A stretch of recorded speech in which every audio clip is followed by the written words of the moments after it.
Well, thank you very much, everybody. It's really an honor. Speaker Johnson, Vice President Vance, First Lady of the United States.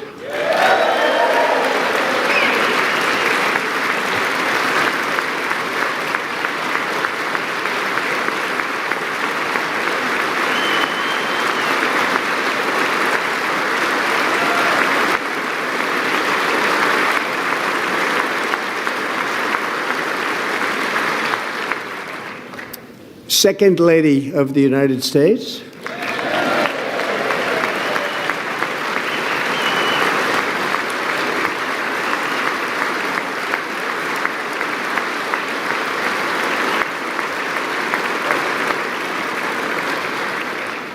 Members of Congress and my fellow Americans, our nation is back, bigger, better, richer, and stronger than ever before.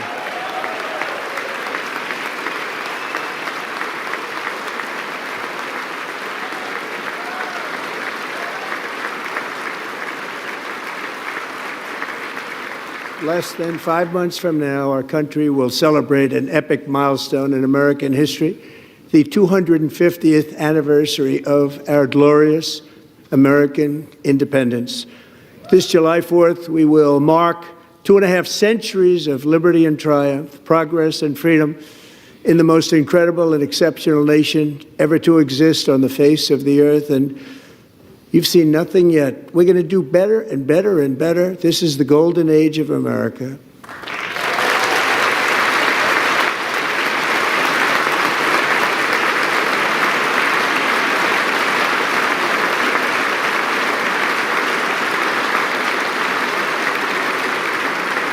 When I last spoke in this chamber 12 months ago, I had just inherited a nation in crisis with a stagnant economy, inflation at record levels, a wide-open border, horrendous recruitment for military and police, rampant crime at home, and wars and chaos all over the world.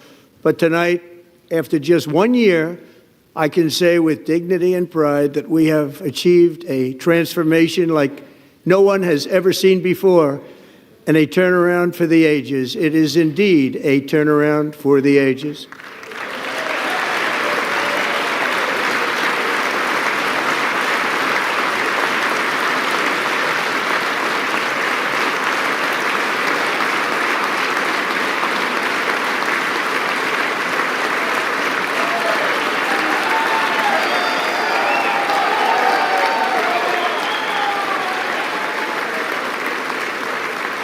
And we will never go back to where we were just a very short time ago. We're not going back. Today, our border is secure.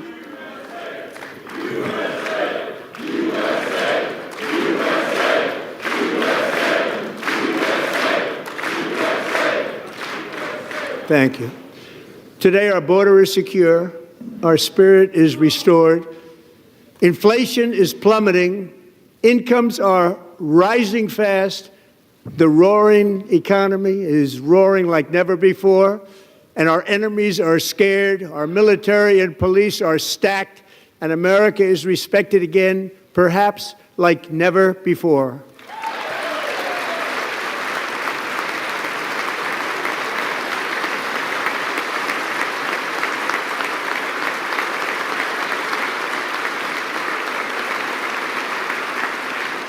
After 4 years in which millions and millions of illegal aliens poured across our borders, totally unvetted and unchecked, we now have the strongest and most secure border in American history by far.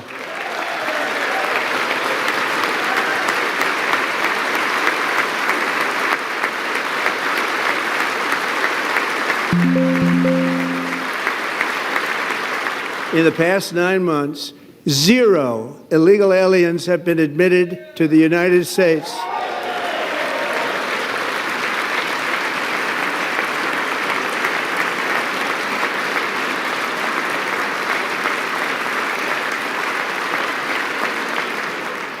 But we will always allow people to come in legally, people that will love our country and will work hard to maintain our country.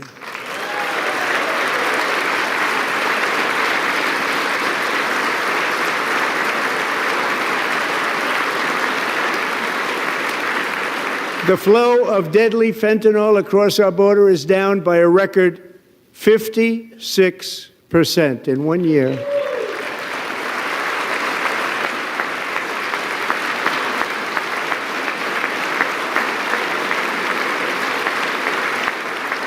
And last year, the murder rate saw its single largest decline in recorded history. This is the biggest decline, think of it, in recorded history, the lowest number in over 125 years, year 1900. In fact, substantially before my wonderful father, I had a wonderful father, Fred, before he was born, substantially before he was born. That's a long time ago. He wouldn't like me to say that, but that's a long time ago. The Biden administration and its allies in Congress gave us the worst inflation in the history of our country. But in 12 months, my administration has driven core inflation down to the lowest level in more than 5 years. And in the last 3 months of 2025, it was down to 1.7%.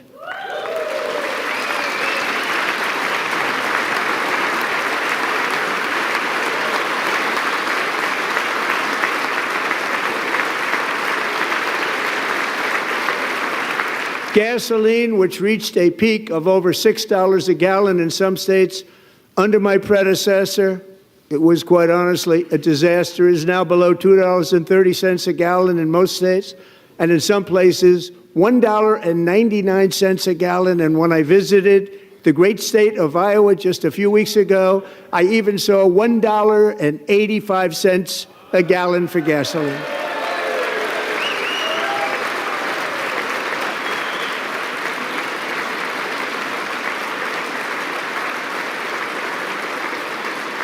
Mortgage rates are the lowest in 4 years and falling fast, and the annual cost of a typical new mortgage is down almost $5,000 just since I took office. 1 year.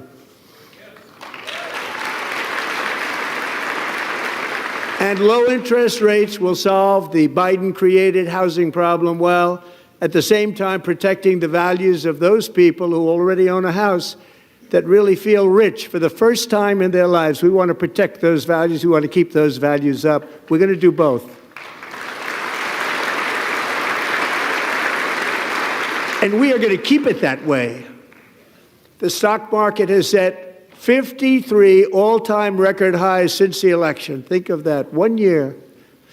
Boosting pensions, 401ks, and retirement accounts for the millions and millions of Americans. They're all gaining. Everybody's up, way up. In 4 long years, the last administration got less than $1 trillion in new investment in the United States. And when I say less, substantially less. In 12 months, I secured commitments for more than $18 trillion pouring in from all over the globe.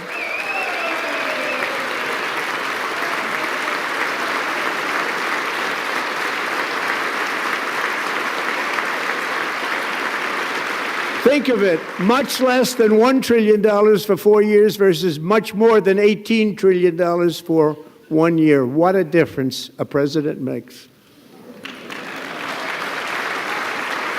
A short time ago, we were a dead country. Now we are the hottest country anywhere in the world, the hottest.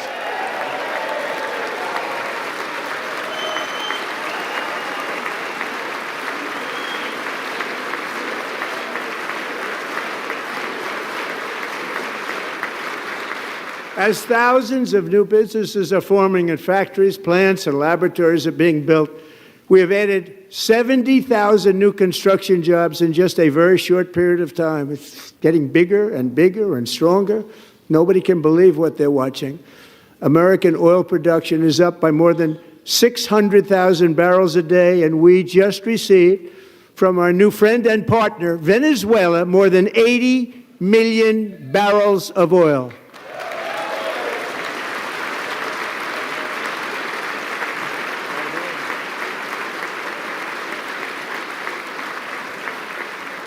American natural gas production is at an all-time high because I kept my promise to drill, baby, drill.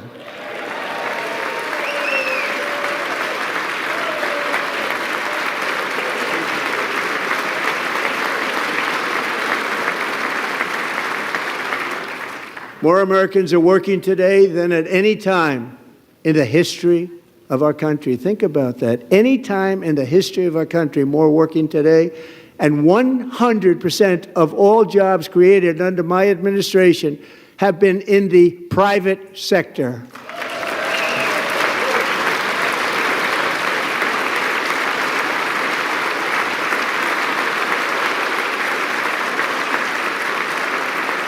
We ended DEI in America.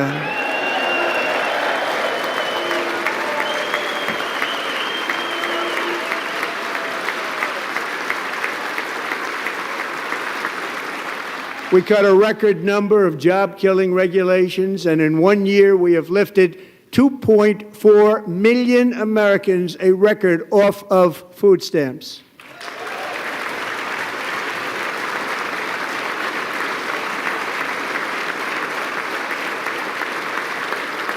And for all of these reasons, I say tonight, members of Congress, the state of our union is strong.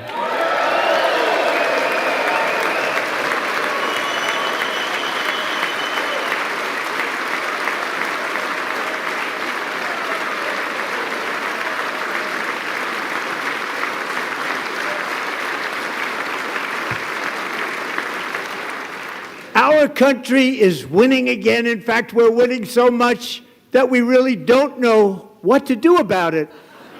People are asking me, please, please, please, Mr. President, we're winning too much. We can't take it anymore. We're not used to winning in our country. Until you came along, we're just always losing, but now we're winning too much. And I say, no, no, no, you're going to win again. You're going to win big. You're going to win bigger than ever. And to prove that point, here with us tonight is a group of winners who just made the entire nation proud. The men's gold medal Olympic hockey team. Come on in.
Go ahead, baby.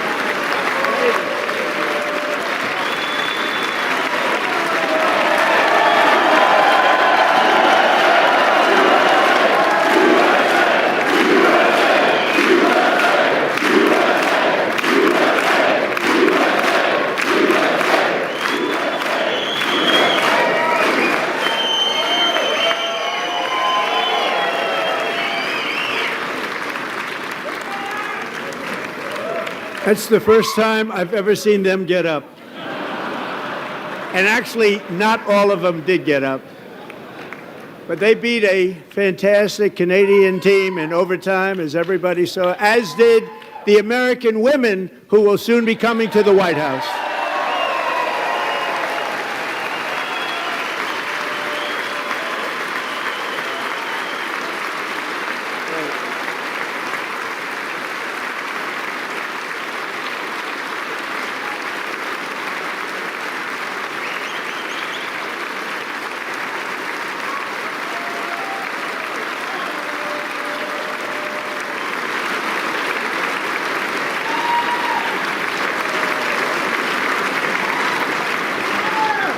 They were in the Oval Office before, and I just want to say a second very big congratulations to Team USA. But I have to say that, and I told them this, and we took a vote of the team. I said, anybody votes no, I'm not doing it.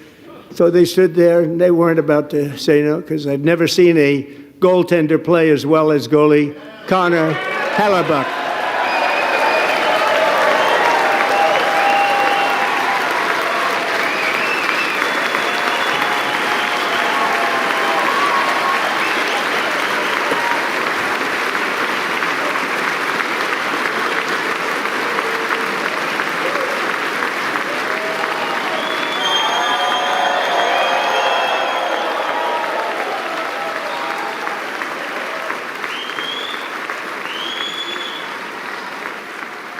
Think of it, 46 shots on goal, and I asked him, the one shot, the one where you put your stick in the back and it hit the neck of your stick and bounced off, do you practice that, or was that a little lucky? He refused to answer that question. But I just want to tell you that the members of this great hockey squad will be very happy to hear, based on their vote and my vote, and in this case my vote was more important, that I will soon be presenting Connor with our highest civilian honor, which we will be given and which has been given to many athletes over the years. But when I say many, not too many, like 12, it's called the highest civilian honor in our country, the Presidential Medal of Freedom.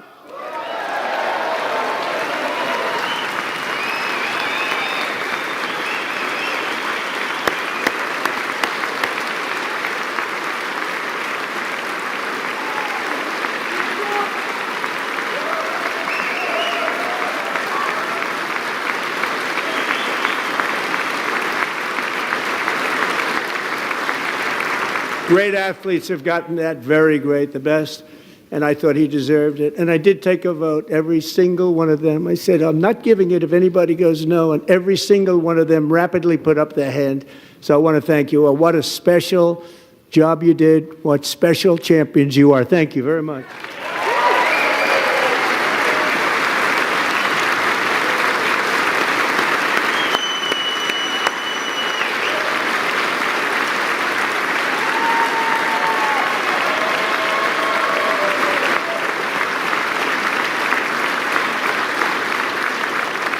I'm also pleased to say that the next time the Olympic torch is lit, it will be here in America for the 2028 Olympics, and it's the summer version right in Los Angeles. We're going to do a good job in Los Angeles.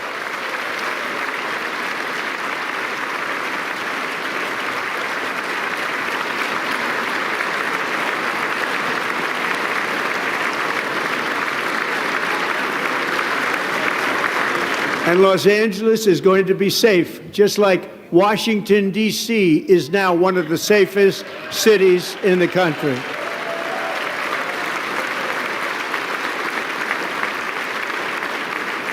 And this year, and I must say I got them both. I got them in my first term, and I was disappointed because I didn't think I'd be the president when this happened. But strange things took place. And now I've got them because I got the Olympics and I got the 2026 FIFA World Cup, and I wanted to claim the 250th, but I didn't get away with that one. I couldn't claim that one for myself. But we're getting the World Cup, so we have the World Cup and the Olympics coming, and that is exciting news.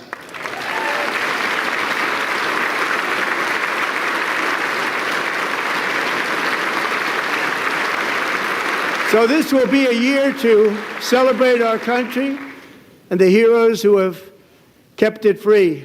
Men like Buddy Taggart. At age 17, Buddy volunteered to defend America in World War II, serving in the Pacific under the great General Douglas MacArthur. He fought bravely in the famous Battle of Manila, worked so hard. He was badly wounded and almost killed by enemy machine guns in Luzon. And 81 years ago this month, he liberated the largest internment camp in the Philippines, one of the largest anywhere in the world. But he earned many honors, including a Purple Heart and a Bronze Star, came home, started a family, and tonight he is in the gallery looking forward to July 4th, 2026, his 100th birthday.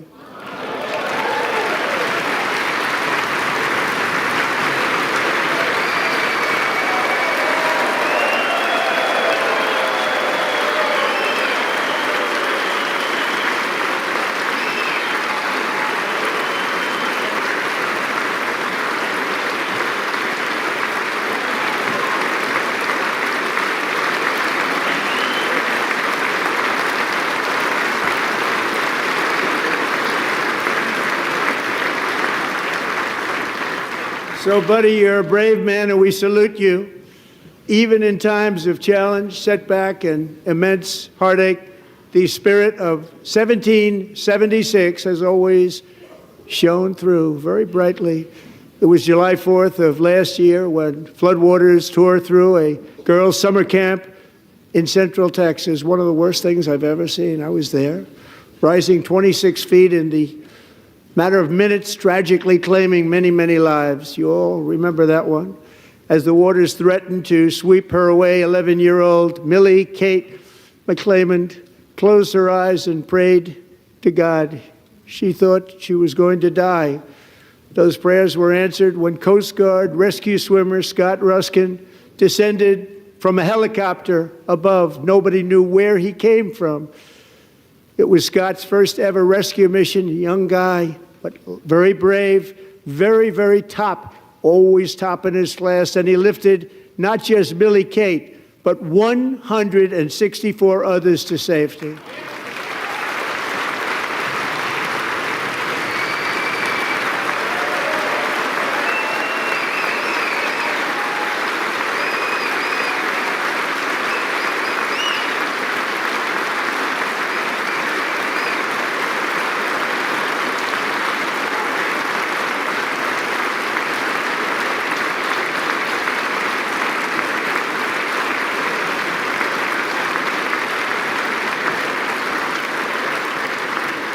People watched Scott from a distance, and they couldn't believe what they were seeing. The winds were blowing, the rain was pouring, everything was going, and that rapid water, nobody's ever seen anything like it. They said, wow, that's something. Tonight, Scott and Millie Kate are here together, reunited for the very first time. Thank you, Scott, Millie Kate.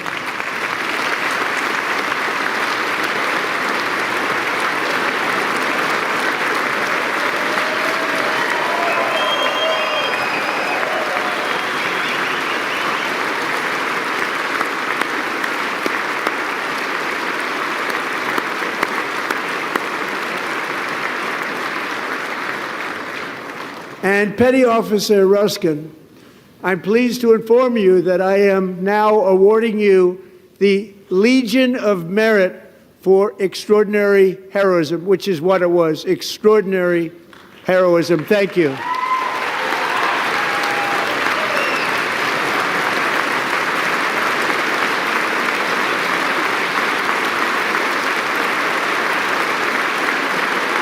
And I'd like to have the military aide to please come down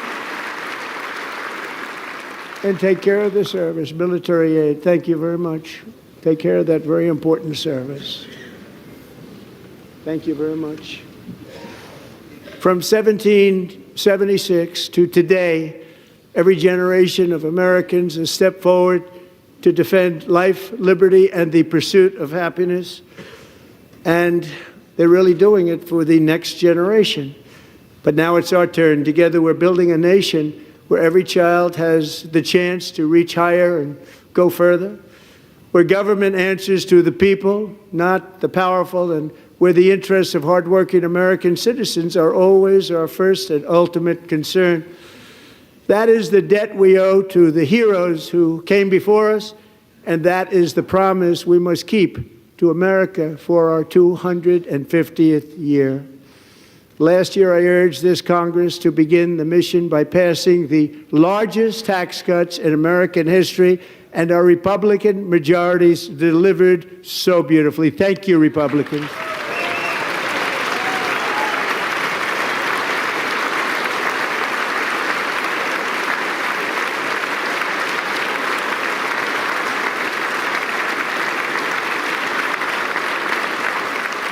All Democrats, every single one of them, voted against these really important and very necessary massive tax cuts.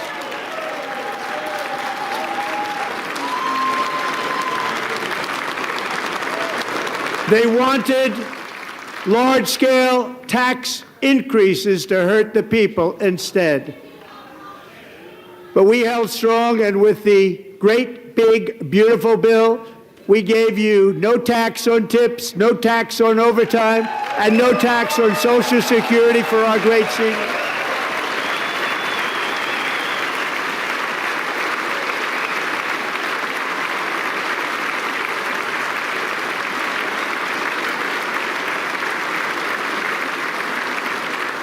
And we also made interest on auto loans tax deductible the first time, but only if the car is made in America.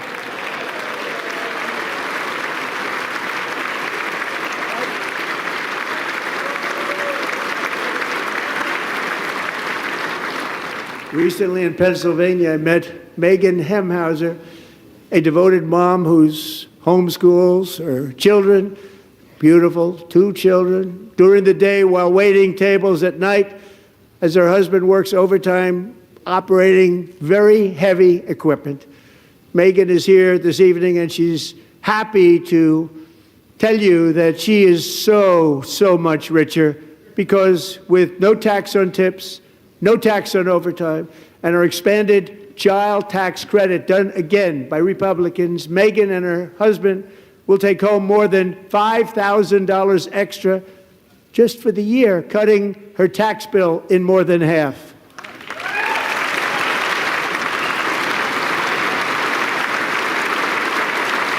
Megan, please stand up. We're fighting for you, Megan.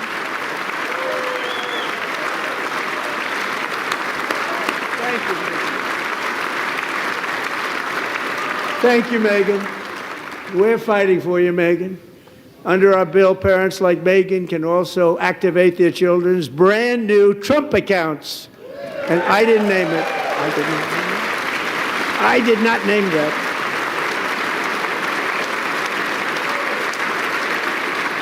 Nobody believes me, but I did not name it. It was named by a very tall man sitting right there in the third row. Nice man, a good man. Tax-free investment accounts for every American child. This is something that's so special and has taken off and gone through the roof. Millions will be pre-funded courtesy of the U.S. Treasury and private individuals like Michael and Susan Dell, who have donated $6.25 billion to fund the Trump accounts for 25 million American children. They're great people.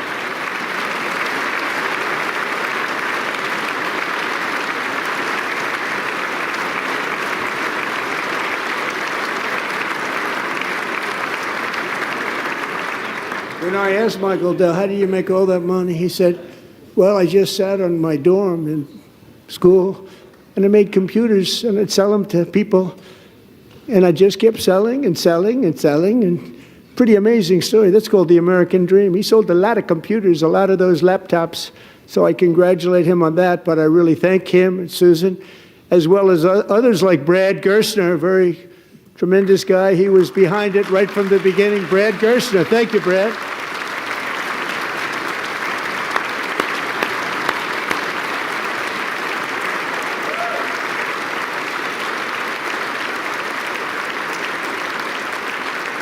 So with modest additional contributions, these young people's accounts could grow to over $100,000 or more by the time they turn 18. Think of it, how much money is that for somebody that started with nothing?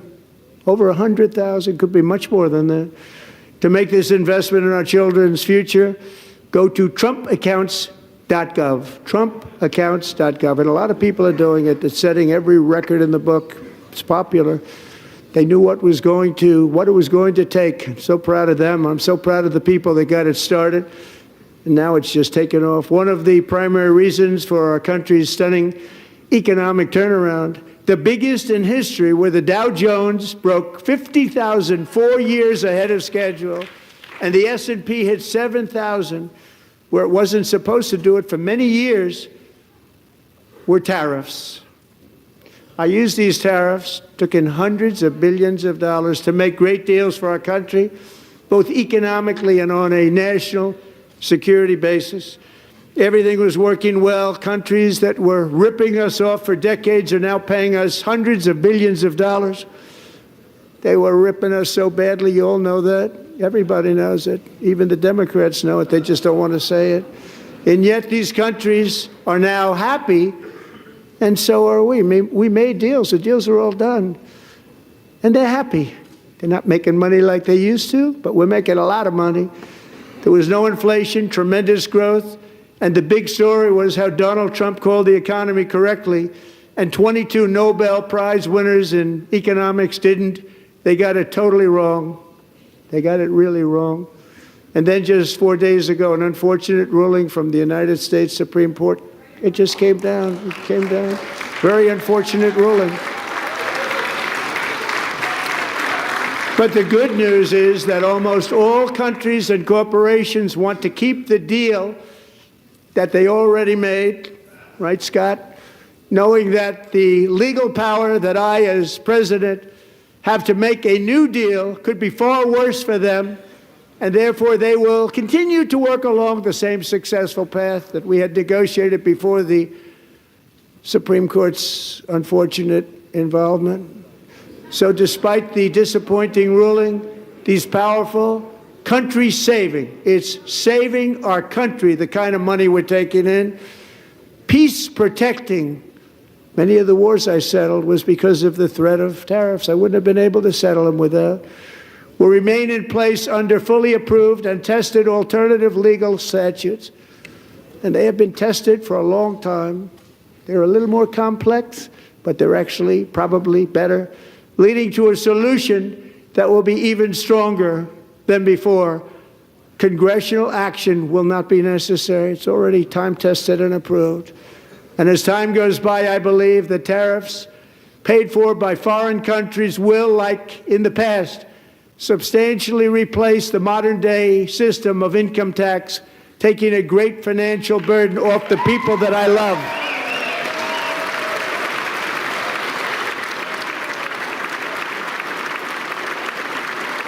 Right?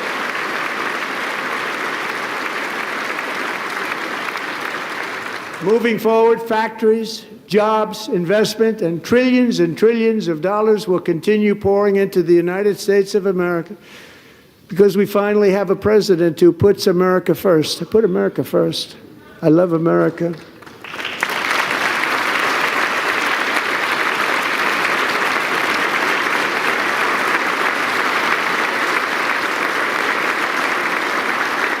For decades before I came along, we had the exact opposite. From trade to healthcare, from energy to immigration, everything was stolen and rigged in order to drain the wealth out of the productive, hardworking people who make our country great, who make our country run. Under Biden and his corrupt partners in Congress and beyond, it reached a breaking point with the Green New scam, open borders for everyone. They poured in by the millions and millions from prisons, from mental institutions. They were murderers, 11,888 murders. They came into our country. You allowed that to happen. And record-setting inflation that cost the typical family $34,000 in just a speck of time. Now the same people in this chamber who voted for those disasters suddenly use the word affordability, a word. They just used it. Somebody gave it to them, knowing full well that they caused and created the increased prices that all of our citizens had to endure. You caused that problem. You caused that problem.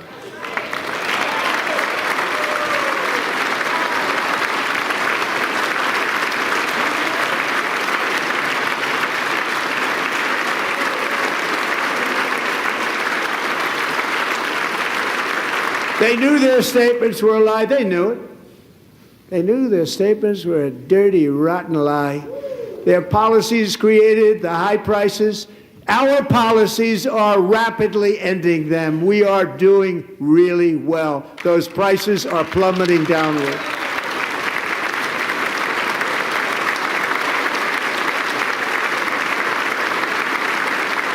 The price of eggs is down 60%, Madam Secretary, thank you. The cost of chicken, butter, fruit, hotels, automobiles, rent is lower today than when I took office by a lot. And even beef, which was very high, is starting to come down significantly. Just hold on a little while, we're getting it down. And soon you will see numbers that few people would think were possible to achieve just a short time ago. Nobody can believe when they see the kind of numbers, and especially energy, when they see energy going down to numbers like that, they cannot believe it. It's like another big tax cut. I'm also confronting one of the biggest ripoffs of our times, the crushing cost of health care caused by you. Since the passage of the Unaffordable Care Act, sometimes referred to as Obamacare, big insurance companies have gotten rich. It was meant for the insurance companies, not for the people. With our government giving them hundreds and hundreds of billions of dollars a year as their stock prices soared 1,000, 1,200, 1,400, and even 1,700%, like nothing else. That's why I introduced the great health care plan. I want to stop all payments to big insurance companies and instead give that money directly to the people so they can buy their own health care, which will be better health care at a much lower cost.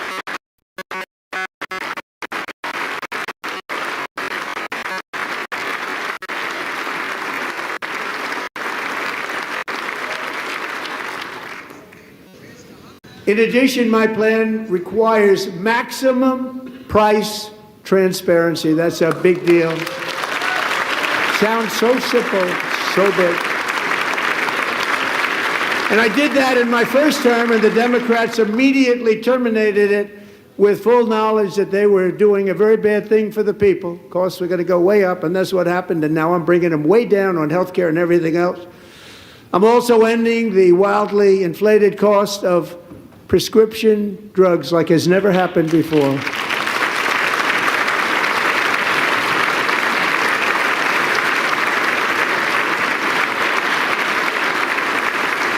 Other presidents tried to do it, but they never could. They tried. Most didn't try, actually. But they tried. They said they tried. They couldn't do it. They didn't even come close. They were all talk and no action, but I got it done. Under my just enacted most favored nation agreements, Americans who have for decades paid by far the highest prices of any nation anywhere in the world for prescription drugs will now pay the lowest price anywhere in the world for drugs. Anywhere, the lowest price.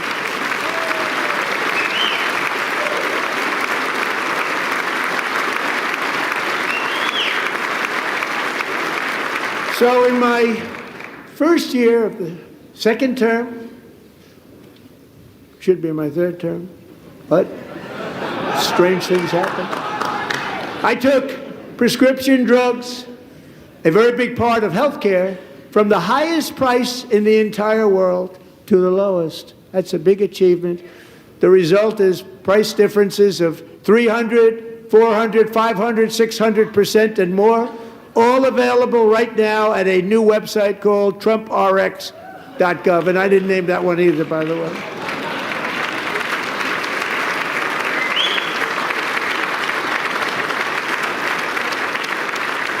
And here tonight is the very first customer ever to get that big discount, and it is big, Catherine Rayner. For 5 years, she and her husband have struggled with infertility, and they turned to IVF. One drug has been costing Catherine $4,000 to purchase. But a few weeks ago, she logged onto the TrumpRx website and got that same drug that cost $4,000, got it for under $500, a reduction of much more, actually, than $3,500. Catherine, we are all praying for you, and you're going to be a great mom.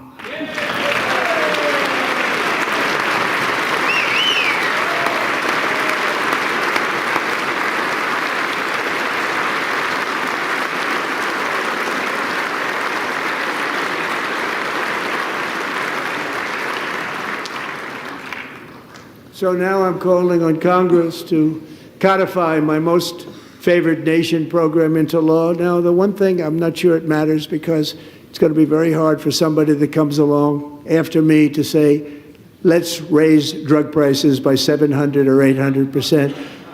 But John and Mike, if you don't mind, codify it anyway. They may do it. Codify it anyway. Thank you. Many Americans are also concerned that energy demand from AI data centers could unfairly drive up their electric utility bills. Tonight, I'm pleased to announce that I have negotiated the new rate Taxpayer Protection Pledge. You know what that is?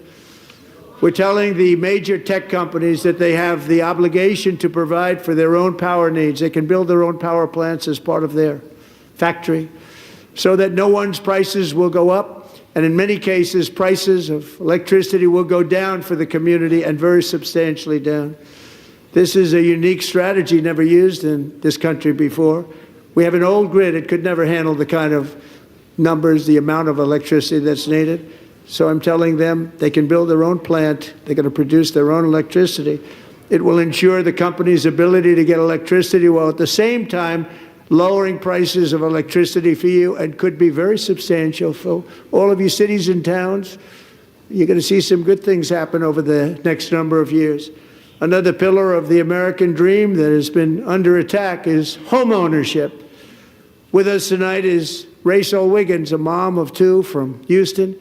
She placed bids on 20 homes and lost all of those bids to gigantic investment firms that bypassed inspection, paid all cash, and turned those houses into rentals, stealing away her American dream. She was devastated. Stories like this are why last month I signed executive order to ban large Wall Street investment firms from buying up in the thousands single-family homes.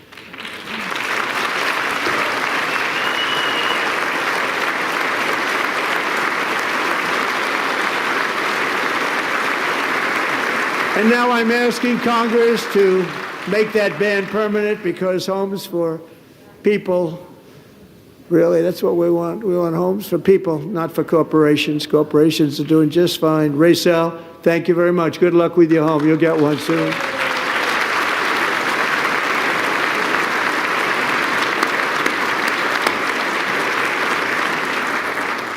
We're also working to make it easier for Americans to save for retirement. And under this administration, we will always protect Social Security and Medicare. They are not protecting it for our seniors. We will always protect Social Security, Medicare, Medicaid.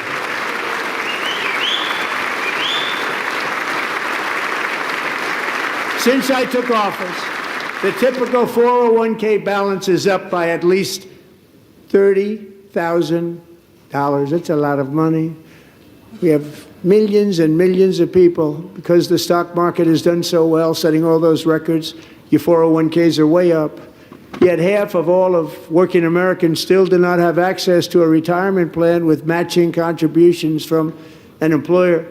To remedy this gross disparity, I'm announcing that next year my administration will give these often forgotten American workers, great people, the people that built our country, access to the same type of retirement plan offered to every federal worker.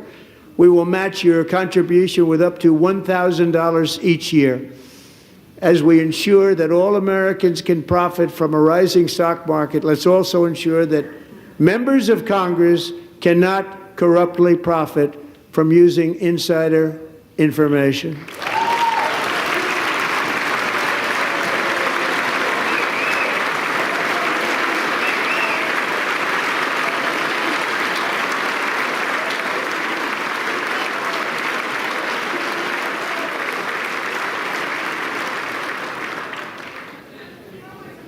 They stood up for that. I can't believe it. I can't believe it. Did Nancy Pelosi stand up if she was here? Doubt it. Pass the Stop Insider Trading Act without delay.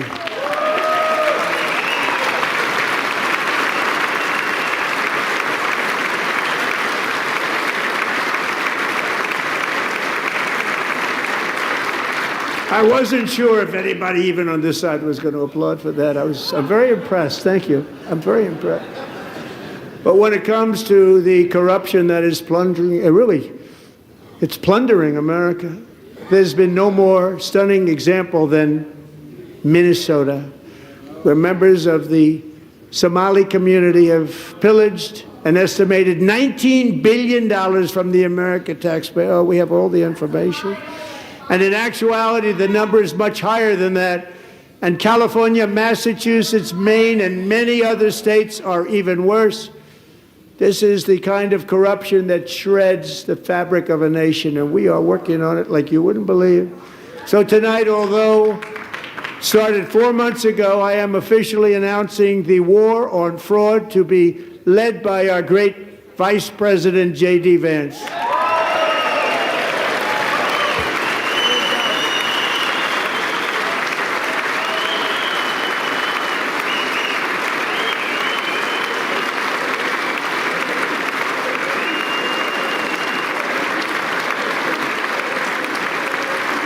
We'll get it done.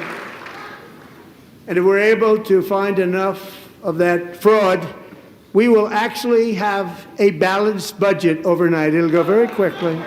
That's the kind of money you're talking about. We'll balance our budget. The Somali pirates who ransacked Minnesota remind us that there are large parts of the world where bribery, corruption, and lawlessness are the norm, not the exception. Importing these cultures through unrestricted immigration and open borders brings those problems right here to the USA.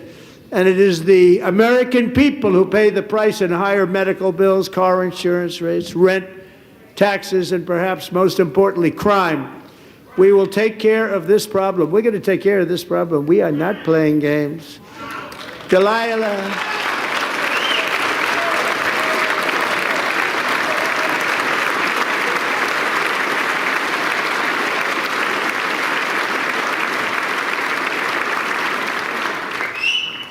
Delilah Coleman was only 5 years old in June 2024 when a 18-wheel tractor trailer plowed into her stopped car traveling at 60 miles an hour or more. The driver was an illegal alien let in by Joe Biden and given a commercial driver's license by open borders politicians in California. Doctors said Delilah would never be able to walk or talk, have a good life. She wouldn't even be able to eat again. But against all odds, she is now in the first grade learning to walk. And she's here this evening with her dad, Marcus, a fantastic man. Delilah, please, you are a great inspiration. Please stand up.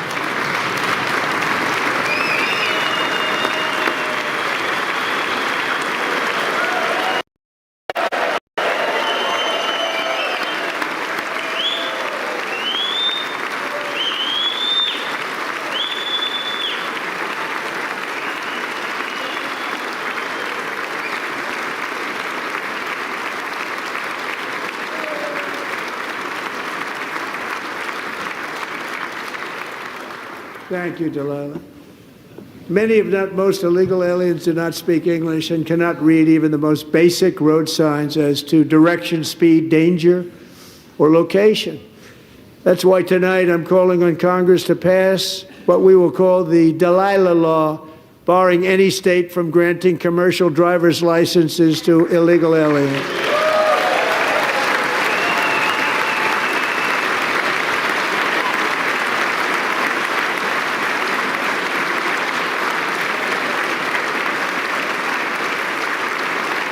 And yesterday, as you probably saw at the White House, I hosted a ceremony with Americans who lost their treasured loved ones to the scourge of illegal immigration. People came into our country, how we allowed this to happen with our open borders. These are the angel moms and families that for decades our government betrayed and our media totally ignored. It was terrible. Hard to believe, actually.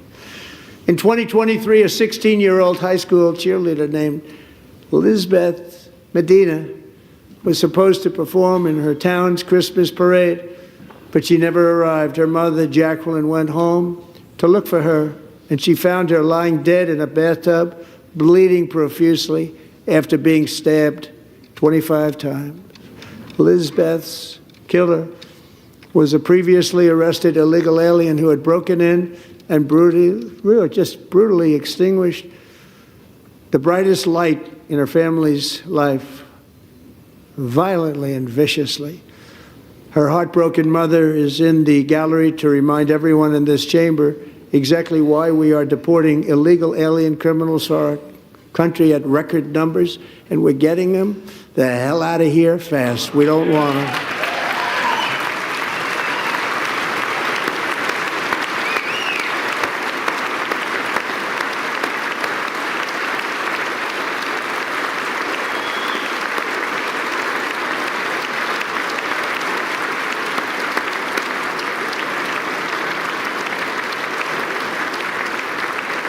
Thank you very much, Jacqueline. Thank you.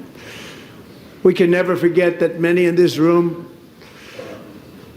not only allowed the border invasion to happen before I got involved, but indeed they would do it all over again if they ever had the chance. If they ever got elected, they would open up those borders to some of the worst criminals anywhere in the world.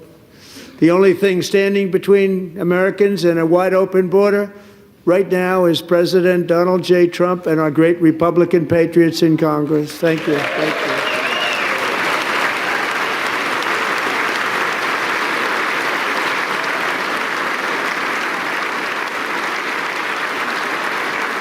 As we speak, Democrats in this chamber have cut off all funding for the Department of Homeland Security. It's all cut off.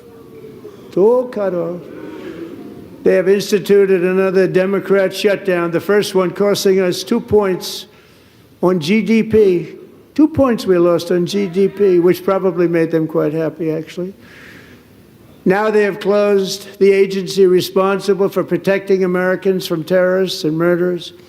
Tonight I'm demanding the full and immediate restoration of all funding for the border security, Homeland Security of the United States, and also for helping people clean up their snow.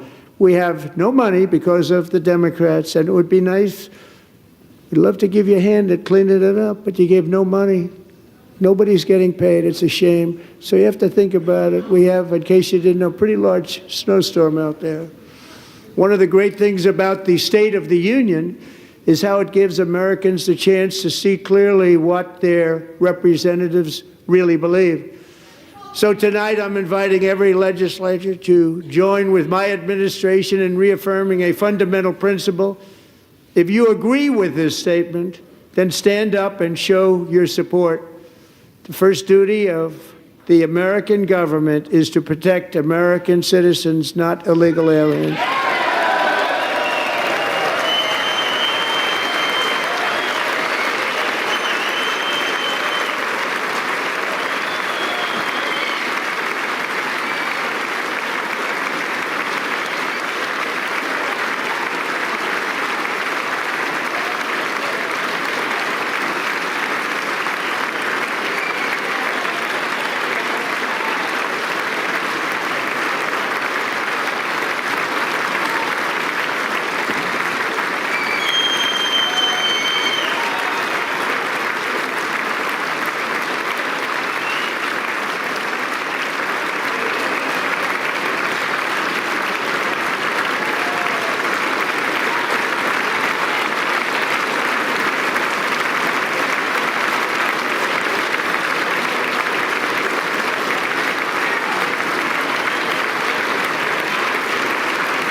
Isn't that a shame? You should be ashamed of yourself not standing up.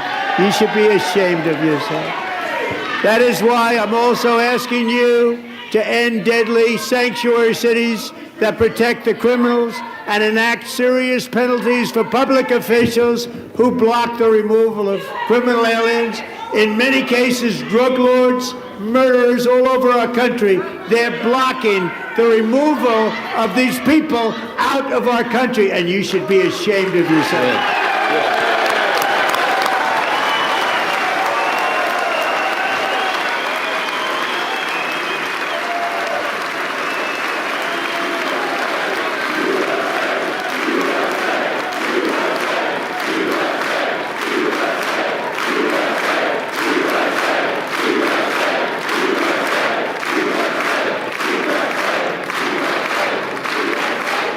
perhaps most importantly, I'm asking you to approve the Save America Act.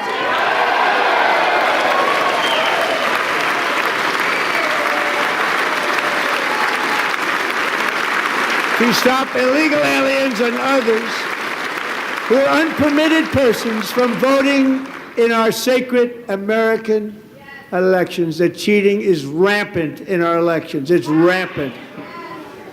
It's very simple. All voters must show voter ID.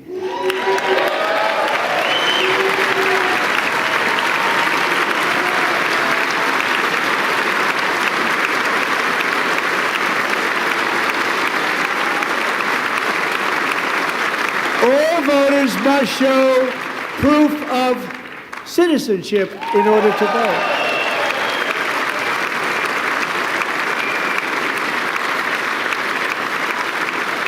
And no more crooked mail-in ballots except for illness, disability, military, or travel.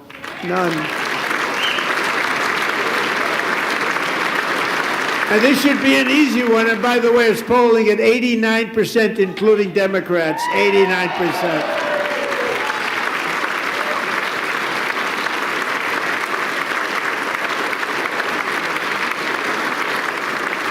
And even the new communist mayor of New York City, I think he's a nice guy, actually. Speak to him a lot. Bad policy, but nice guy. Just said they want people to shovel snow. They got hit hard. Wants them to shovel snow, but if you apply for that job, you need to show 2 original forms of ID and a Social Security card. Yet they don't want identification for the greatest privilege of them all, voting in America. No, it's no good. No good. Both Republicans and Democrats overwhelmingly agree on the policy that we just enunciated. And Congress should unite and enact this common sense, country-saving legislation right now, and it should be before anything else happens.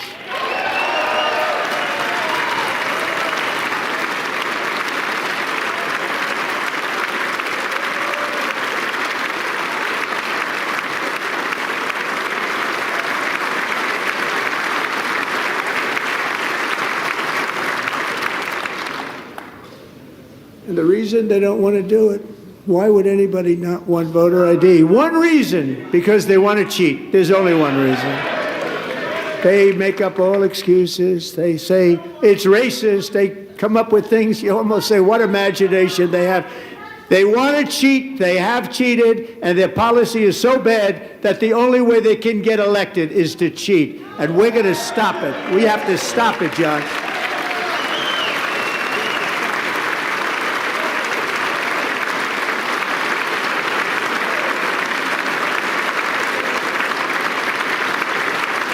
And here is one more opportunity to show common sense in government. In the gallery tonight are Sage Blair and her mother, Michelle. In 2021, Sage was 14 when school officials in Virginia sought to socially transition her to a new gender, treating her as a boy and hiding it from her parents. Hard to believe, isn't it? Before long, a confused Sage ran away from home after she was found in a horrific situation in Maryland. A left-wing judge refused to return Sage to her parents because they did not immediately state that their daughter was their son. Sage was thrown into an all-boys state home and suffered terribly for a long time. But today, all of that is behind them because Sage is a proud and wonderful young woman with a full-ride scholarship to Liberty University. Sage and Michelle, please stand up.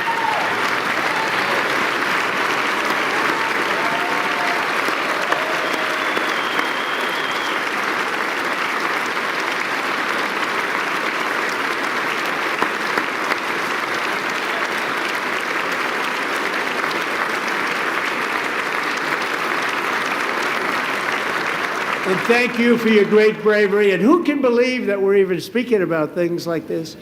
15 years ago, if somebody was up here and said that, they'd say, what's wrong with him? But now we have to say it because it's going on all over numerous states without even telling the parents. But surely we can all agree no state can be allowed to rip children from their parents' arms and transition them to a new gender against the parents' will. Who would believe that we're even talking about this? We must ban it, and we must ban it immediately.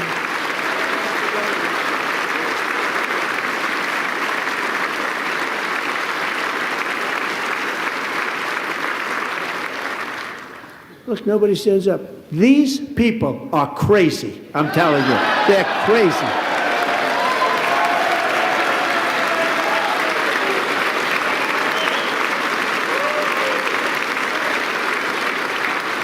Amazing. Incredible. Boy, oh boy. We're lucky we have a country. With people like this, Democrats are destroying our country, but we've stopped it just in the nick of time, didn't we? Huh?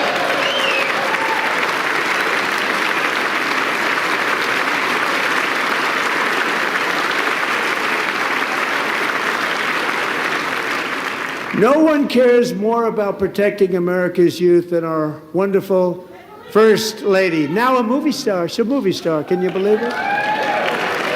Who would have believed that? Over the past year, she has had an incredible impact championing AI legislation, advancing a landmark executive order on foster care, and helping secure $30 million to launch the Melania Trump Foster Youth to Independence Initiative. It's a tremendous, really a tremendous thing that happened and had a lot of bipartisan support. She gets much better bipartisan support than I do. I get none. She gets a lot. Someday you're going to have to tell me how you did that. And students and educators in every state have joined the First Lady's efforts in the presidential AI challenge, keeping America's next generation positioned to succeed and strongly succeed in the future. Tonight, we welcome two young people whose lives reflect the First Lady's impact, Sierra Burns and Everest Nevermont. Thank you both, and Melania, thank you. I know how hard you worked on it. Thank you very much.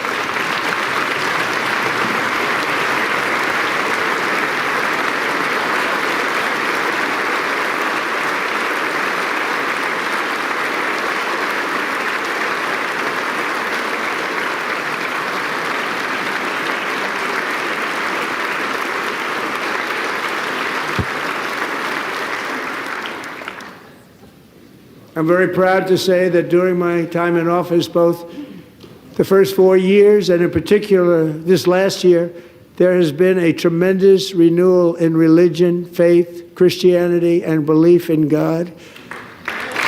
Tremendous renewal.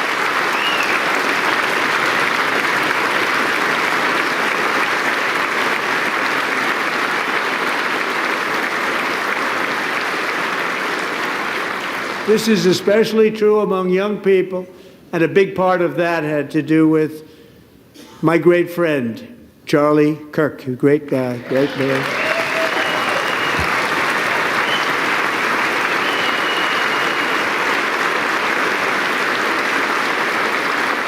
So last year, Charlie was violently murdered by an assassin and martyred, really martyred for his beliefs. His wonderful wife, Erica, is with us tonight. Erica, please stand.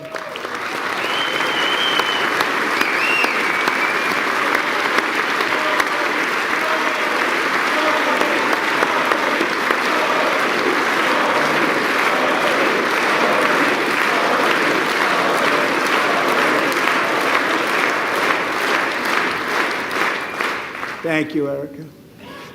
Been through a lot.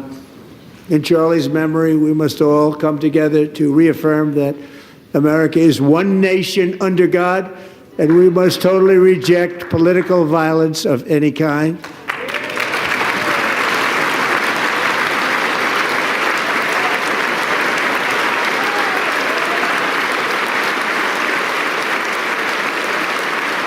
We love religion, and we love bringing it back. And it's coming back at levels that nobody actually thought possible. It's really a beautiful thing to see. Above all, unleashing America's promise requires keeping our communities safe. We have made incredible strides, yet dangerous repeat offenders continue to be released by pro-crime Democrat politicians again and again.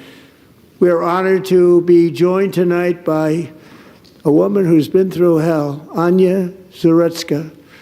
In 2022, she and her beautiful daughter, so beautiful, what a beautiful young woman, Irina, fled war-torn Ukraine to live with relatives near Charlotte, North Carolina. And by the way, what's going on with Charlotte? Last summer, 23-year-old Irina was riding home on the train when a deranged monster who had been arrested over a dozen times and was released through no cash bail stood up and viciously slashed a knife through her neck and body. No one will ever forget. There were people on that train. No one will ever forget the expression of terror on Irina's face as she looked up at her attacker in the last seconds of her life. She died instantly. She had escaped a brutal war only to be slain by a hardened criminal set free to kill in America. Came in through open borders. Mrs. Zarutska, tonight I promise you we will ensure justice for your magnificent daughter, Irina.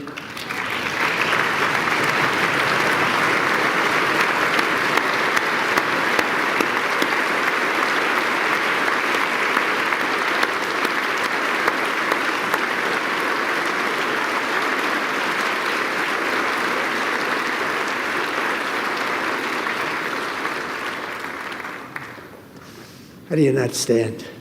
How do you not stand? I'm asking this Congress to pass tough legislation to ensure that violent and dangerous repeat offenders are put behind bars, and importantly, that they stay there.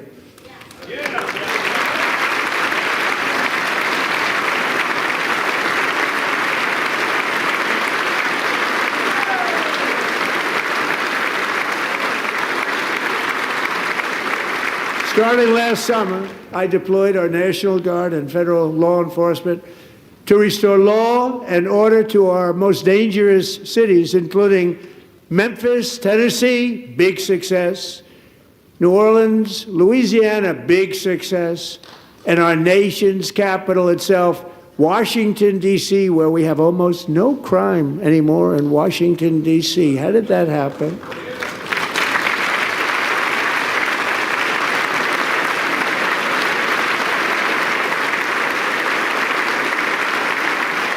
In fact, crime in Washington is now at the lowest level ever recorded, and murders in D.C. this January were down close to 100% from a year ago.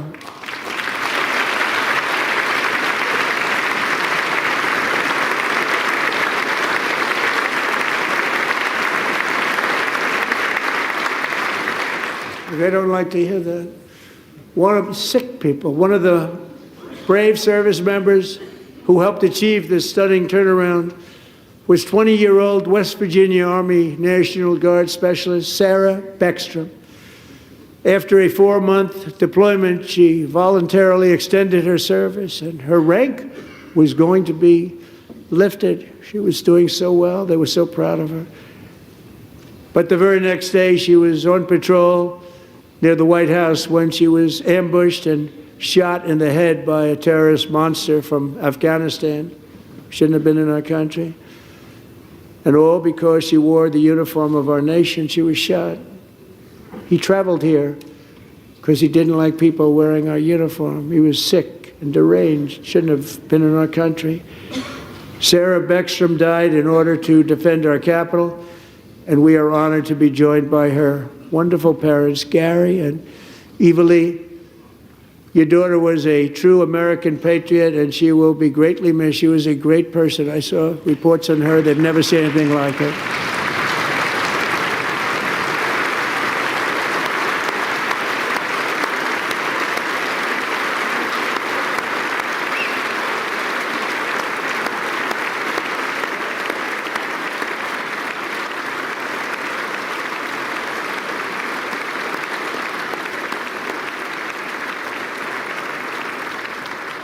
So sorry. Thank you very much. A great young lady. I saw reports that were like Perfect. She was perfect. Serving alongside Sarah that day was Staff Sergeant Andrew Wolf. The terrorist shot Andrew in the head, and no one thought he could possibly make it. The two of them, Sarah and Andrew, both shot violently in the head. Neither was expected to make it. They weren't even given a chance, except his wonderful mother, named Melody, who I spoke to the same night, and she was so positive. The doctors thought that Andrew was gone, but his mother said, no, Mr. President, Andrew will be fine. He's going to make it. I've never seen anything like it. I mean, he was given almost no chance. She said, I have no doubt, sir, he's going to be okay. This was a conversation that I had with her that night, with her son laying helplessly in bed, blood all over. Everybody is praying, she said, sir, he will be okay. The doctors didn't understand what she was saying. And after looking at the results of the damage done, neither did I. She was so strong and conclusive that even Andrew's great father felt she didn't really understand the gravity of the situation. But she turned out to be right. Right, Melody? She turned out to be right.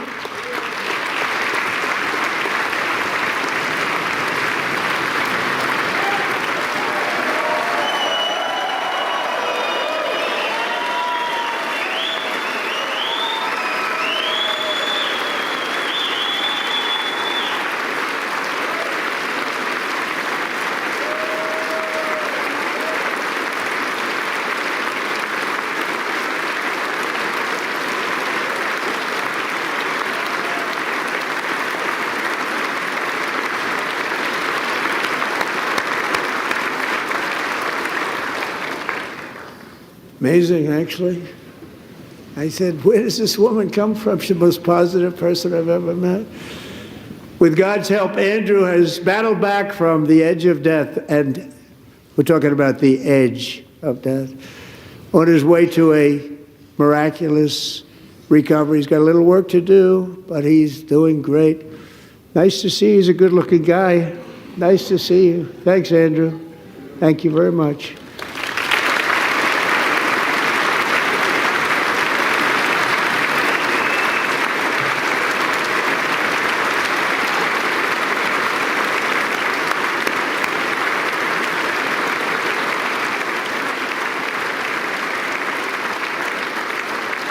So, Andrew, while you're up, now I'm going to ask a highly respected General James Seward to present Staff Sergeant Andrew Wolf and the great family of Sarah Beckstrom with the award created by our late, great President George Washington himself. It's called the Purple Heart.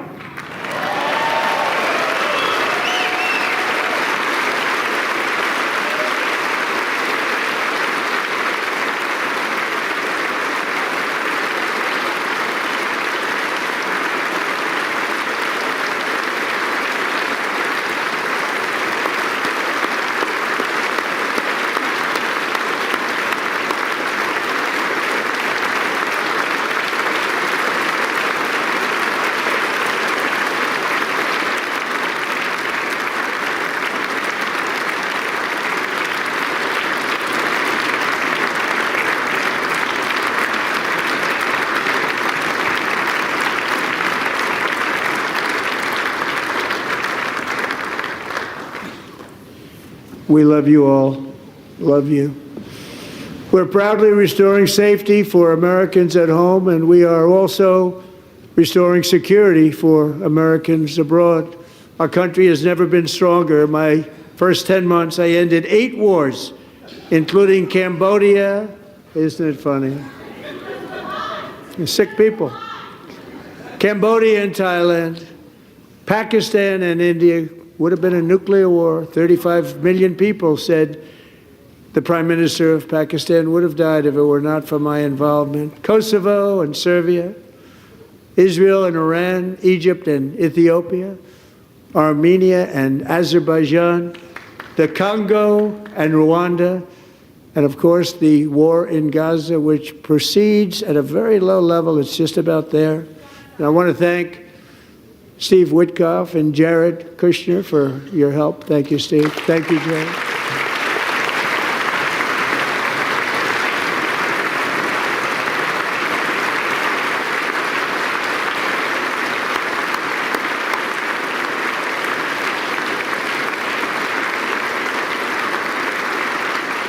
And I also want to thank the man they report to, Secretary of State Marco Rubio. Thank you, Marco.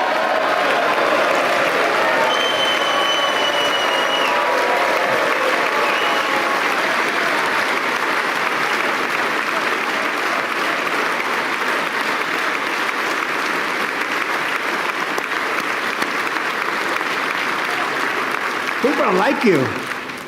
You know, Marco got 100% of the votes when he was in confirmation. I think our next one was about 54%. And some of the Democrats are now saying, I can't believe we approved that guy. And he said it's an honor that they feel that way, right, Marco? You have done a great job, great Secretary of State. I think he'll go down as the best ever.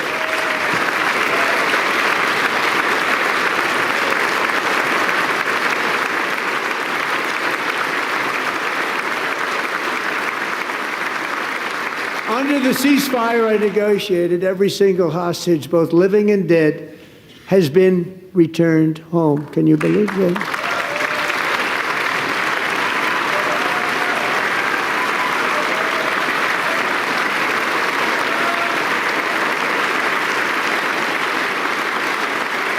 Nobody thought it was possible. Nobody thought that was possible. Both living and dead, and those parents who had a dead son, their boy, they'd always tell me their boy, they wanted him as much as though he were living. It was an amazing period of time. And they came back, and when we got all of the living hostages back, and many, many before them, but I always said those last 20 are going to be very tough, but we got many, many more, hundreds. But I said those last 20 are going to be tough. We got them back. But we only got back 14 or 15 of the dead, of the 28. And believe it or not, Hamas worked along with Israel, and they dug and they dug and they dug. It's a tough thing to do, going through bodies all over, passing up 100 bodies sometimes for each one that they found. Tough job. And they finally got it back to 27. And then Steve and Jared, they got it back to 28. They found all 28. Nobody thought that was possible, but we did it. And I remember the family of the 28th. They were so grieved, but they were so happy as it's possible to be. They had their boy back. The mother said, "Sir, we have our boy back." What a period of time that was, but we got them all back. So thank you both very much. Great job.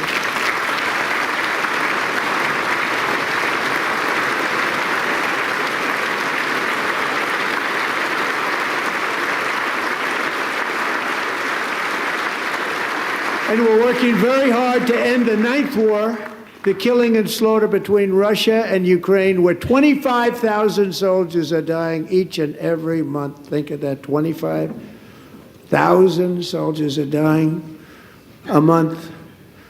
A war which would have never happened if I were president, would have never happened. As president, I will make peace wherever I can, but I will never hesitate to confront threats to America wherever we must. That's why in a breakthrough operation last June, the United States military obliterated Iran's nuclear weapons program with an attack on Iranian soil known as Operation Midnight Hammer.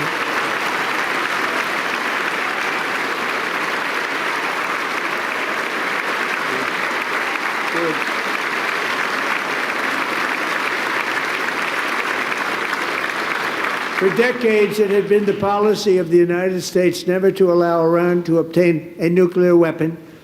Many decades. Since they seized control of that proud nation 47 years ago, the regime and its murderous proxies have spread nothing but terrorism and death and hate. They've killed and maimed thousands of American service members and hundreds of thousands and even millions of people. with what's called roadside bombs. They were the kings of the roadside bomb. And we took out Soleimani. I did that during my first term. Had a huge impact. He was the father of the roadside bomb.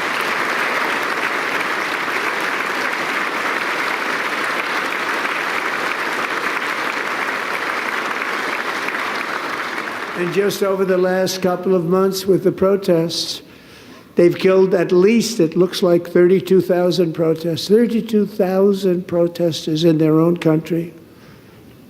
They shot them and hung them. We stopped them from hanging a lot of them with the threat of serious violence. But this is some terrible people. They've already developed missiles that can threaten Europe and our bases overseas, and they're working to build missiles that will soon reach the United States of America.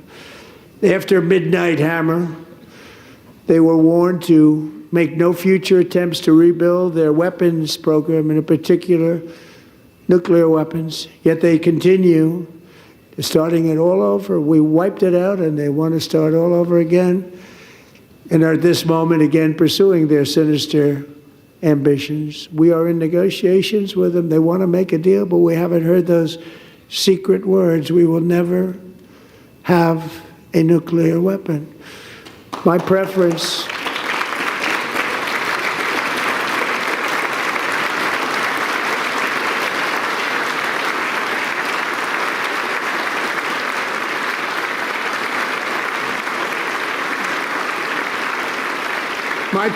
is to solve this problem through diplomacy. But one thing is certain, I will never allow the world's #1 sponsor of terror, which they are by far, to have a nuclear weapon. Can't let that happen.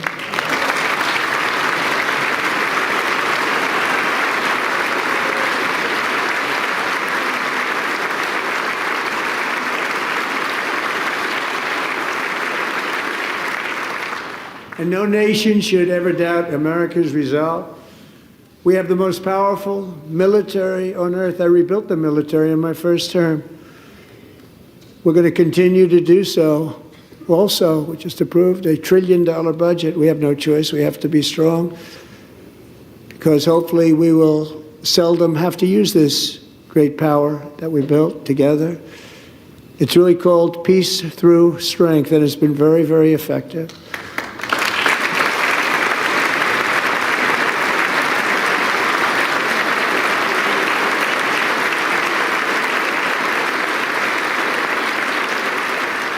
So thanks to Republicans in Congress, we're investing that record number of dollars, have no choice, in the United States Armed Forces.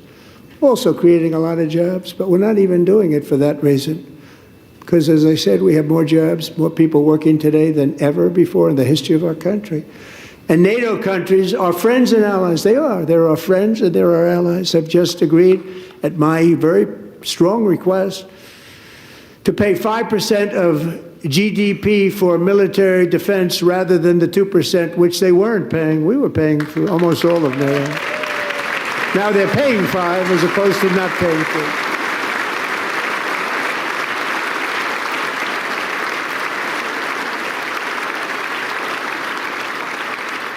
And getting that 5% was something which everyone said would never be done, could not happen. We got it really easily with one meeting.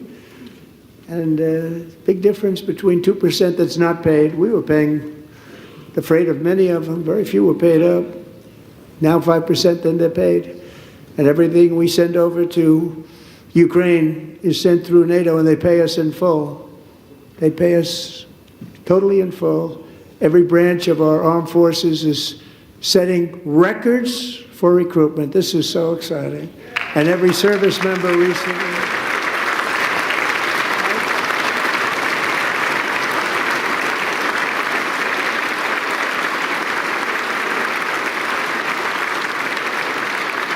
And every service member recently received a warrior dividend of $1,776.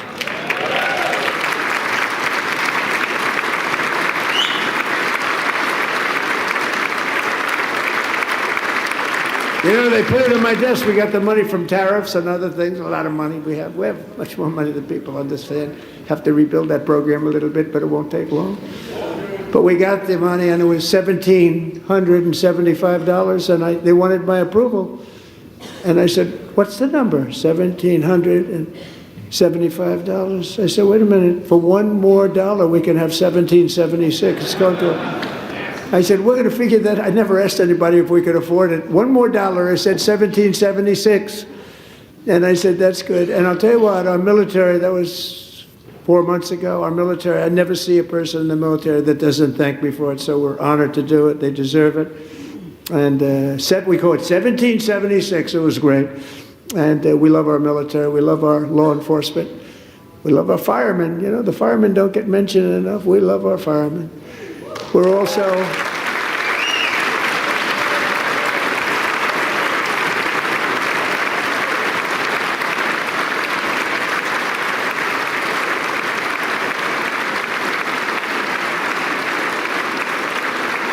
restoring American security and dominance in the Western Hemisphere, acting to secure our national interests and defend our country from violence, drugs, terrorism, and foreign interference. For years, large swaths of territory in our region, including large parts of Mexico, really large parts of Mexico, have been controlled by murderous drug cartels. That's why I designated these cartels as foreign terrorist organizations, and I declared illicit fentanyl as a weapon of mass destruction.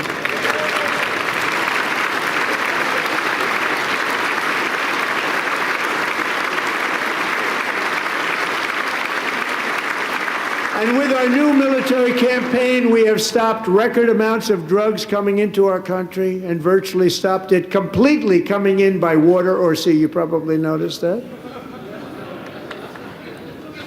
We very seriously damaged their fishing industry also. Nobody wants to go fishing anymore. We've also taken down one of the most sinister cartel kingpins of all. You saw that yesterday. In January,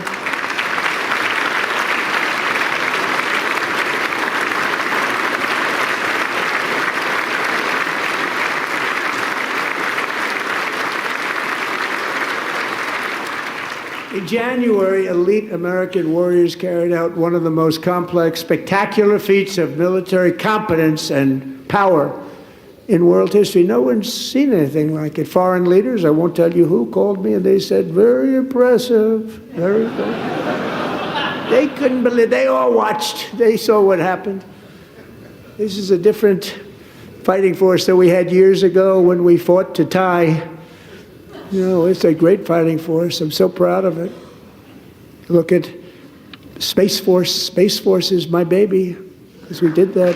My baby is becoming so important.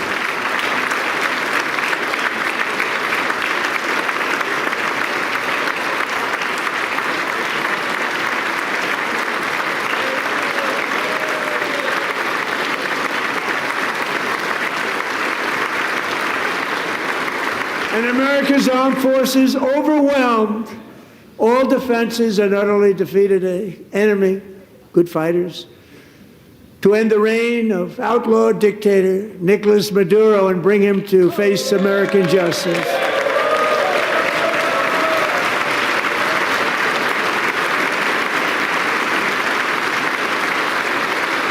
And this was an absolutely colossal victory for the security of the United States, and it also opens up a bright new beginning for the people of Venezuela. We're working closely with the new president of Venezuela, Delcy Rodriguez, to unleash extraordinary economic gains for both of our countries and to bring new hope to those who have suffered so terribly. They really did suffer. With us tonight is Alejandro Gonzalez. She grew up in a tight-knit Venezuelan family and was especially close to her beloved uncle Enrique.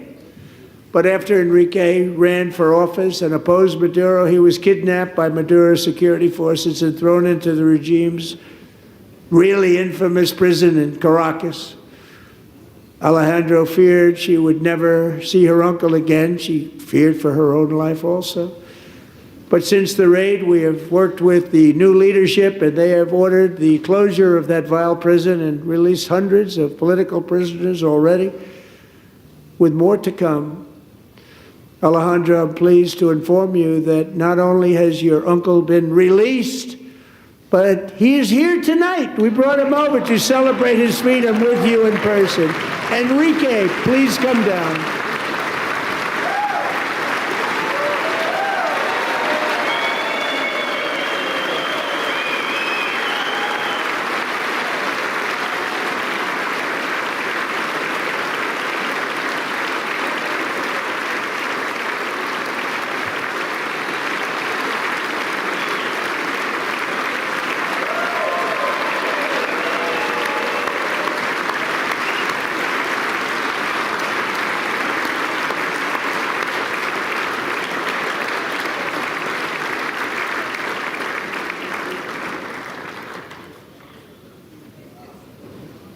Thank you, Enrique. Have a good time.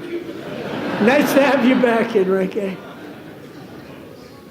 There were many heroes on that January raid to capture Maduro, really great heroes. It was very dangerous. They knew we were coming. They were all set.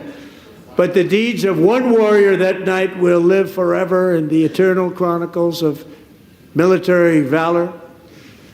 Chief Warrant Officer 5, Eric Slover, planned the mission and was the flight lead in the cockpit of the first helicopter, a big, beautiful, powerful helicopter. It was a massive Chinook carrying, as you can imagine, many, many American warfighters.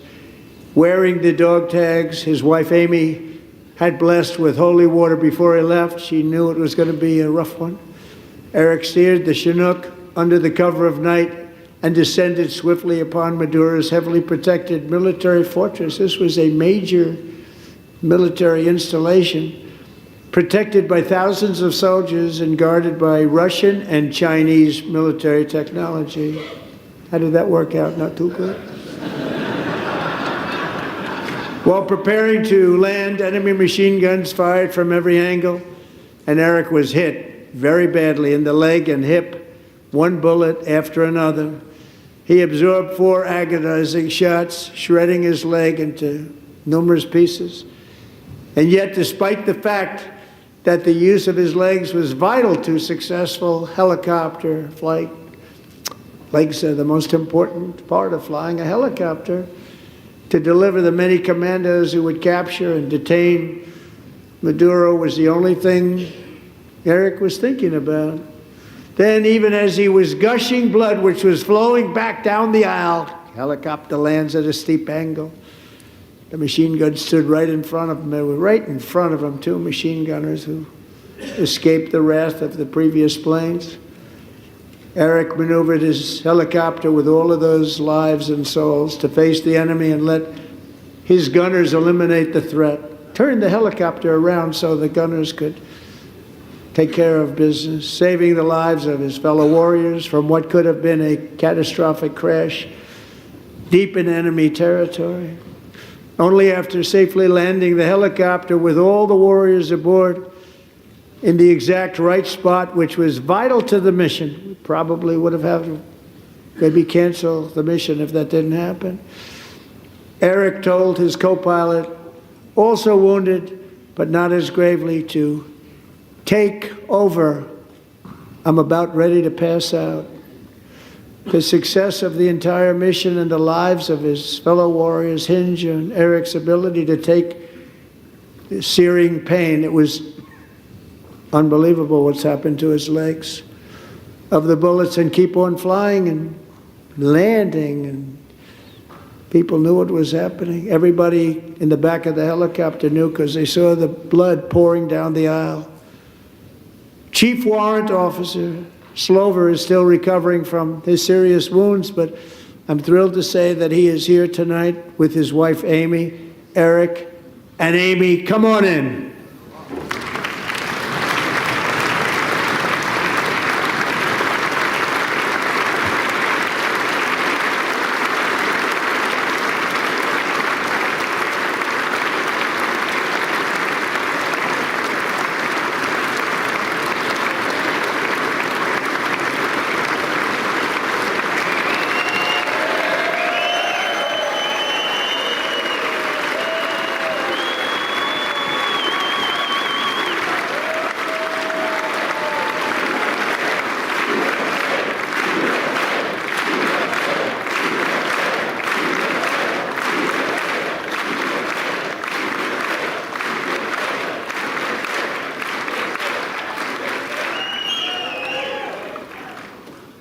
So we have a surprise for Eric and Amy. In recognition of Eric's actions above and beyond the call of duty, I would now like to ask General Jonathan Braga to present Chief Warrant Officer Slover with our nation's highest military award, the Congressional Medal of Honor.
Well, thank you very much, Eric and Amy. Great to get to know you. I met with them and with a lot of their fellow warriors at Fort Bragg recently. You notice the name Fort Bragg, we have it back, we brought it back. We won the First World War with it, the Second World War with it, and then they decided to change the name. So we changed it back. Everybody wanted to change back too. And 10 of Eric's fellow warriors from that incredible night of victory will also be receiving medals at a private ceremony that will soon be held at the White House, and Eric will be there. Thank you.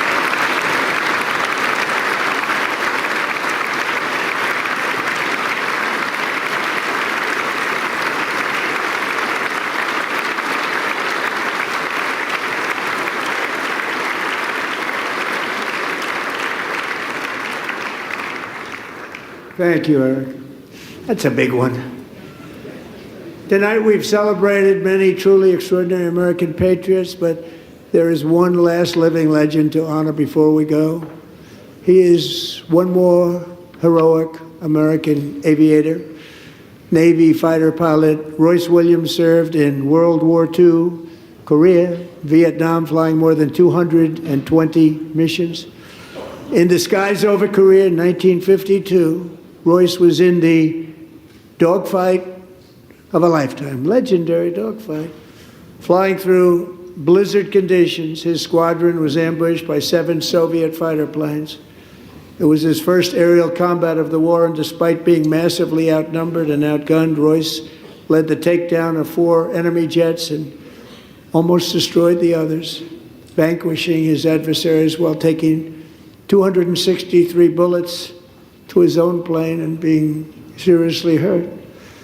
His story was secret for over 50 years. He didn't even want to tell his wife, but the legend grew and grew.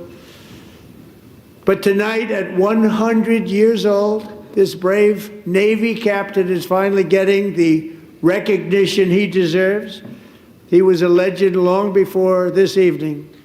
Royce, please stand up, and I will ask the First Lady of the United States to present Captain Royce Williams with his Congressional Medal of Honor.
Thank you, Royce, and thank you, Eric.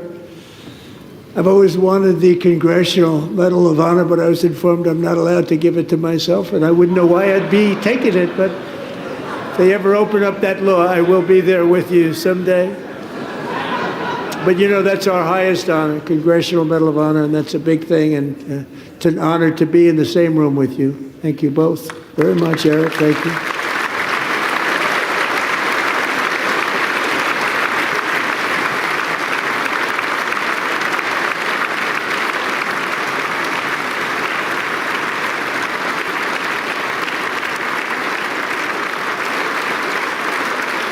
Thank you.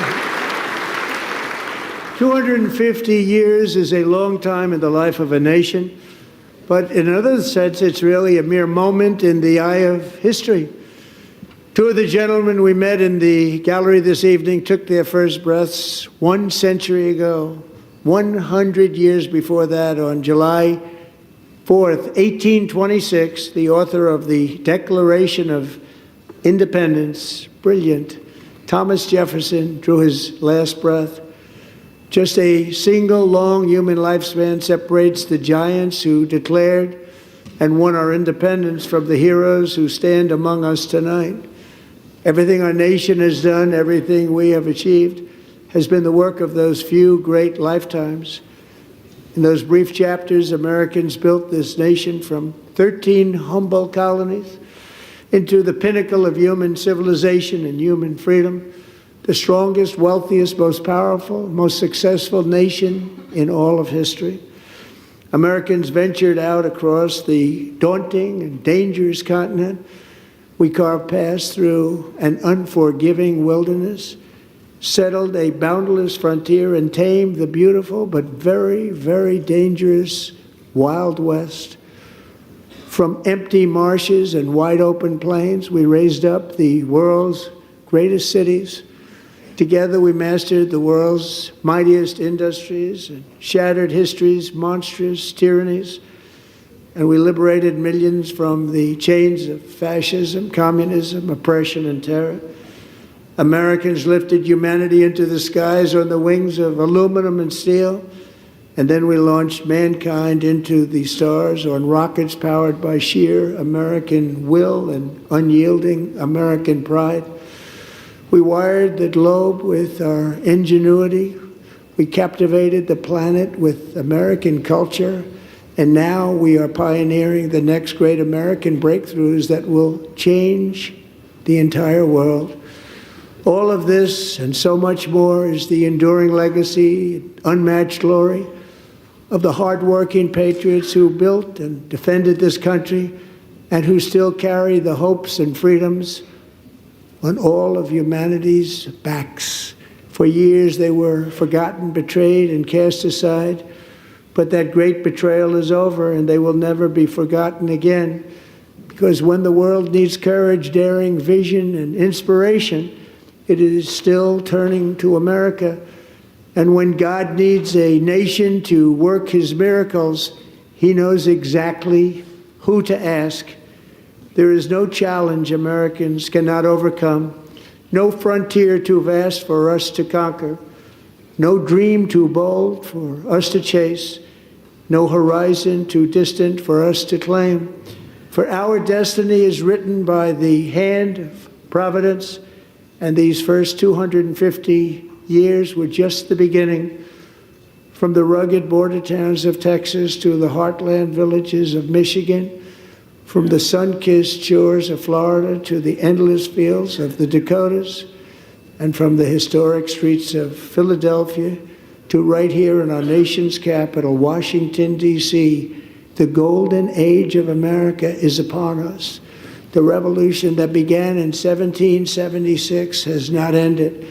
It still continues because the flame of liberty and independence still burns in the heart of every American patriot. And our future will be bigger, better, brighter, bolder, and more glorious than ever before. Thank you, God bless you, and God bless America.